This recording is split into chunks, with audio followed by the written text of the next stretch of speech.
Alors, je suis Alida Kwasi et pour me présenter rapidement, je suis communicatrice à la base.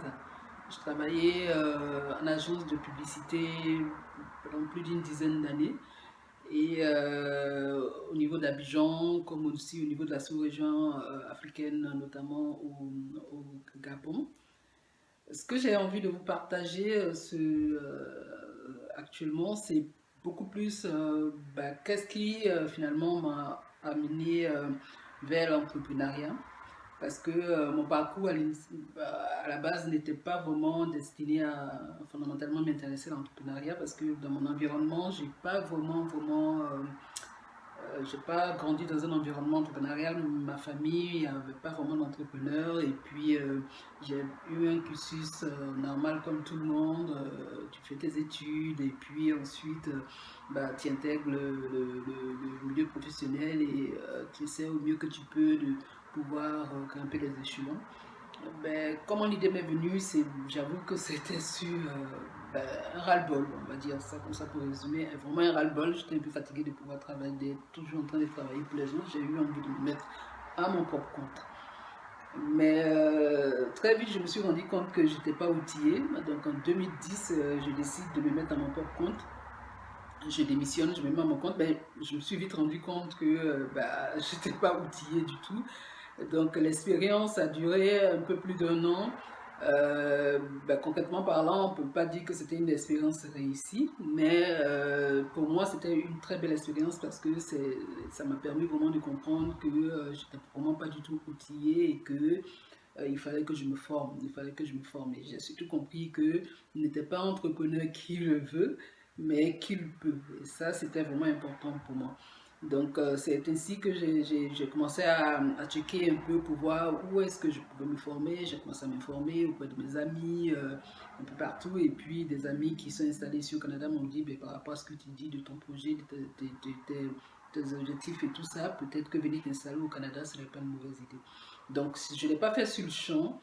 J'ai quand même continué à travailler. Je suis retourné à l'agence 2012-2013 par là, ensuite jusqu'en 2015, et c'est seulement en 2015 que j'ai débarqué ici. Donc, ce qui s'est fait, c'est que quand je suis arrivée, tout de suite, je me suis mise aux études. Je me suis remise aux études. J'ai pas voulu travailler pendant au moins une année. J'ai vraiment voulu m'approcher au maximum de toutes ces personnes-là qui étaient dans ce milieu-là. Bon, je me suis inscrite à HEC Montréal. J'ai fait une première formation en gestion d'entreprise et puis j'en ai enchaîné d'autres. J'écumais pratiquement tous les salons salons qui parlaient d'entrepreneuriat. Je me suis fait coacher par des entrepreneurs. En tout cas, j'ai totalement plongé dans cet univers-là pour vraiment essayer de me créer, de me concevoir, en fait, de me créer un mindset d'entrepreneur. Et puis parallèlement, j'ai quand même cherché un emploi. Actuellement, je suis chargé de communication dans une structure de la place. Et depuis 2 ans, on va dire, depuis 2 ans plus ou moins, j'ai commencé à ramener un peu tout ça pour essayer de concevoir un projet. J'avais déjà des idées en tête quand je venais d'Abidjan, mais je me suis dit, écoute, tu viens dans un nouvel environnement, tu as beaucoup de choses que tu peux découvrir, donc laisse ça ton projet en parenthèse, laisse-le en stand-by et puis laisse-toi imprégner parce que ce nouvel environnement-là t'offre, comme ça tu sauras si oui ou non, peut-être tu continues avec ce projet-là ou alors que peut-être tu le bonifies ou, en termes de plus-value ou alors carrément même tu le laisses tomber, que tu prends quelque chose d'autre qui soit beaucoup plus pertinent. Donc, je me suis laissé vraiment enseigner. Ça, c'était ce que je voulais vraiment ressortir. C'est que j'ai compris que je n'étais pas outillé et je me suis formé, je me suis laissé enseigner. Et seulement après, voilà, j'ai décidé de commencer maintenant à me remettre en route. Donc, ce que je fais actuellement, je travaille j'ai une structure dans le digital. Parce que pour moi, le digital s'est présenté tout de suite comme étant une évidence. Aujourd'hui, c'est vrai qu'étant dans la communication, déjà le digital était présent dans ce que je faisais, mais en Afrique, comme on le sait tous, c'était pas vraiment très développé. Mais ici, par exemple, je me suis rendu compte que le digital était vraiment quelque chose qui aujourd'hui, pour moi, c'est l'avenir. On va résumer. Le digital, pour moi, c'est l'avenir. Et ce que nous vivons aujourd'hui avec cette pandémie nous fait vraiment comprendre cette réalité-là, que tout s'est fait en ligne et puis ce serait vraiment dommage de passer à côté de cette opportunité-là qui est quand même très importante. Donc voilà, donc Dynamus, qui est ma structure, je l'ai fait en deux volets. Il y a le volet digital marketing et puis il y a le volet e-learning.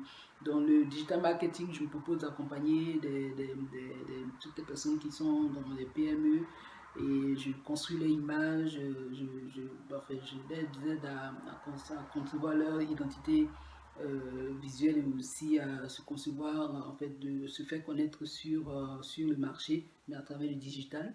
Et puis le second volet, c'est le e-learning où je ne suis pas moi-même coach, je ne donne pas de formation, mais je me suis affilié à une plateforme qui, elle, le fait très bien parce qu'elle fédère, en fait, voilà, elle fédère tout un grand nombre de coachs déjà outillés, déjà connus, qui ont fait leur preuve, fait leur expérience. Et donc moi, je me propose de diffuser, en fait, diffuser ces formations-là, principalement, surtout au niveau de l'Afrique et puis au niveau de la Côte d'Ivoire, notamment.